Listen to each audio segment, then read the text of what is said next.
السلام علیکم قدرمنو. دا د افغانستان هغه خلک دي، دغه وصیت یې راسره واورېد. د دې نفر ده چې د نیمروز په ریګو کې ورک سوی ولو، مړ سولو، جسد یې مړ موندل سوی ولو. دی آخري وصیت خپلې کورنۍ ته څنګه کوي چې دی د افغانستان څخه د نیمروز پر لار باندې ایران ته روان ولو. د جمعې په ورځ جسدونه د 12 نفرو دا پیدا سوي وو، دی هم کې ولو. نو د خپل وصیت په موبایل کې ریکارډ کړی دی. هغه ویډیو د راسره وګورئ. ډېره د افسوس خبره ده او ډېر دردناکه منظر هم دی. تاسو هم راسره وګورئ. الله دې دا مړو ته جنت الفردوس ورنصیب کړي. کورنۍ ته دې خدای پاک د زړه صبر ورکړي چې نیمروز له روانو د افغانستان څخه د نیمروز پر لار باندې په ریګو کې ورک سوي ولو، ایران له روان ولو.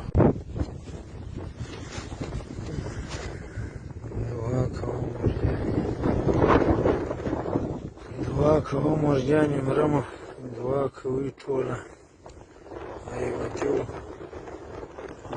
وساتئ.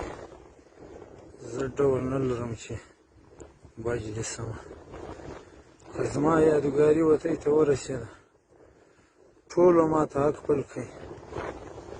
زه خو په یو دام کې وختم، ټوله مې یادېږي. زه کندن سبلۍ جونې آیاته یو پیغام ګالمه، یو پیغام پرېږدمه.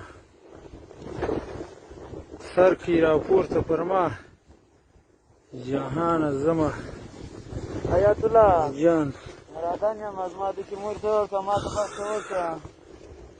مرادم وایي سلام ټولو قومانو، مهدرې ته سلام وایي چې مرمه. یارانو ته ووایه سلطان ما وبخښه، یارانو ته وایه چې بخښه آخر دیدن دی. خدای خبر دی چې د دې تندې به بچ کېږم. خو وساتئ زما دا ومنئ هر دوست ټول چې هر انډیوال پر ما باندې پیسې دي چې زما ورور ورکوی شي، خو اول دې ورکړي چې نه شي ورکولی. یار دې وبخښي، پناه پر خدای ده.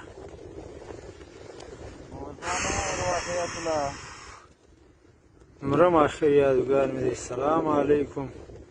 غیبتي و میبتي ته مې سلام وایه، دواړه وساتئ. ښه وخت ولرئ.